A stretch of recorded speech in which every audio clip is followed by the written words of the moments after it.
Okay, I'm going to start over now. So here is our C5 meeting slideshow. I'm going to go ahead and present this again. You've got the URL right there for the slideshow. I see that Scott's already on it, so that's awesome. I'm going to go ahead and get started. So, first thing, please finish all deliverables by November 29th. That is the deadline. I know that it's before the end of second quarter, but I want you to get paid before Christmas. So, for the first half of your stipend. So, I talked to Debbie Haney, and we really need, and Cindy Basham, and they said that we really need all those deliverables turned in by then.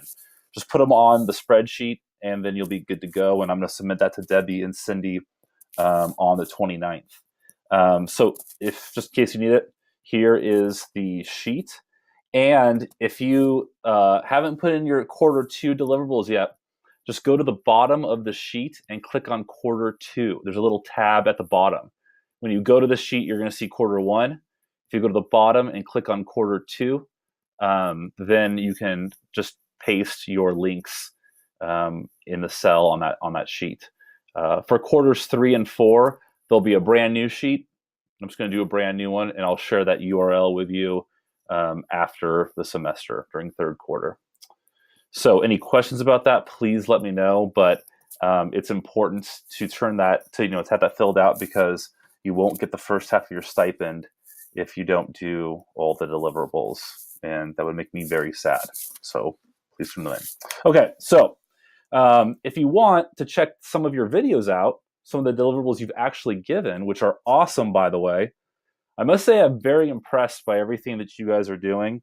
Some of you, most of you, it's your first video that you've done a screencast for, and I think it's just excellent. I want to get some more videos on there, and then I'm going to start sharing it on like the C5 deliverable website that I put together, the Google site. I'm going to start sharing it on Facebook and Twitter and stuff. This first link right here are the benchmark videos that some of you have created, which are on PBB Lounge. So you can click on that link if you want, or just type it into your browser, and you can check those out when you have time. And then this bottom one right here is where I've started to embed your videos on a Google website, which I'm just calling C5 Resources right now.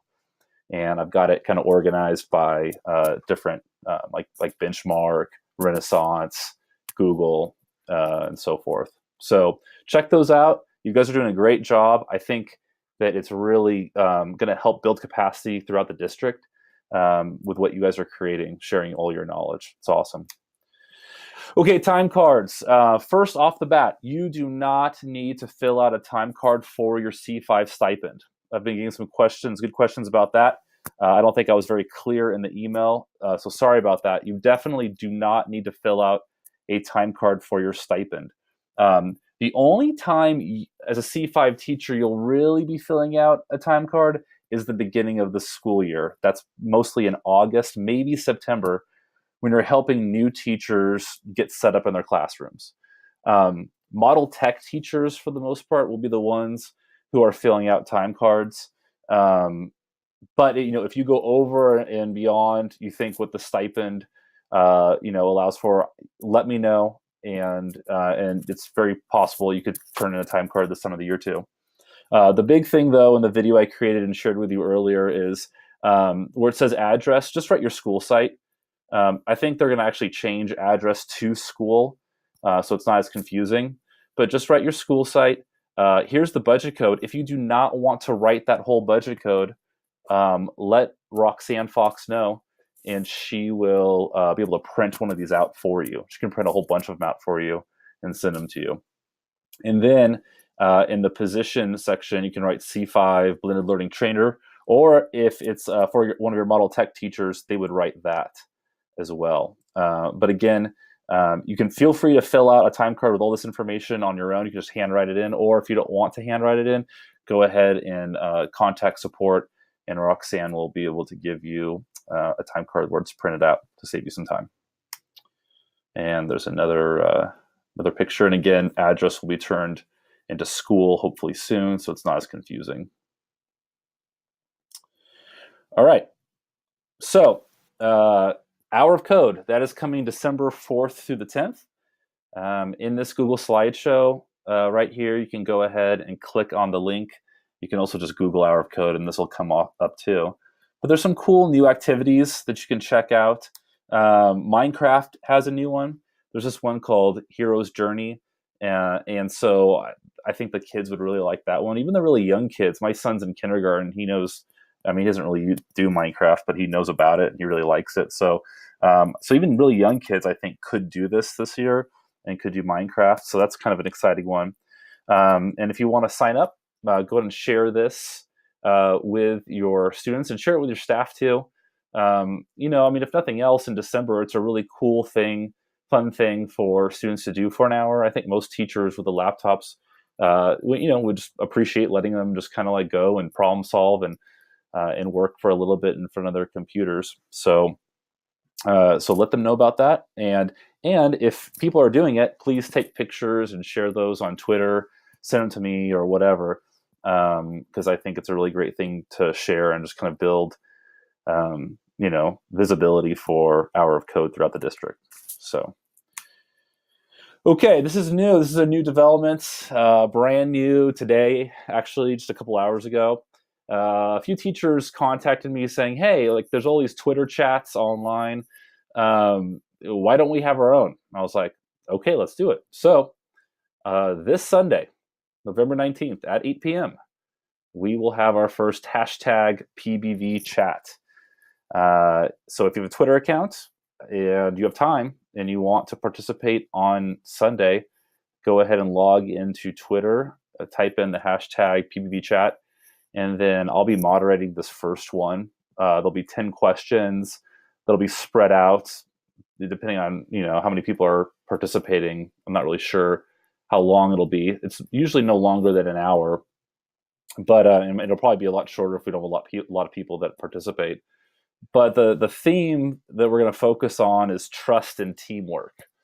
Whether it's starting a PLC or trying to implement a new initiative, trusting the people you work with, and then just having good teamwork is more important than anything else right off the get-go. So I think that's a good thing for us to focus on and talk about before we maybe jump into other subjects like curriculum or PLC or ELD or whatever else that might be. So we're going to talk about trust and teamwork on Sunday night. It's my first time moderating it, so it should be kind of cool. Good learning experience for all of us. Let me know if you have any questions about this, and please share it with your teachers, especially teachers that are on social media, on Twitter and things like that. Okay, I get a lot of emails from vendors, especially now that my responsibilities include libraries. Edmodo, I've spoken with Edmodo over the years quite a bit, and they have this new Edmodo Sync product, and this is straight from the email that I got from them, and I guess it really helps with rostering students and making Edmodo for single sign-on. Most people are using Google Classroom and are really heavily invested in G Suite. So even though I liked Edmodo when I was in the classroom, and I still do like Edmodo, I think that it might just be one extra thing tacked on to teachers' plates. So I haven't really pushed it or advertised it at all. If for some reason at your school site you or other teachers would like to explore Edmodo, let me know, and maybe we can make it a little bit easier for all you setting up your accounts. So I just want to throw this out there just so you know. Okay, so this part of this little meeting is going to be the things that I learned at Fall Q. And then we can, then if you need to go, just go ahead and take off. Or if you have questions, you can stick around and I'll answer the questions that might be in the chat feature of Google Hangouts. Or you can just unmute your device and we could just talk face to face. So Creative Ed Tech, this is a really great resource. I'm going to go ahead and click on these links that I have here. This guy's name is Ryan O'Donnell, and he, I'm going to run out of room for my screencast.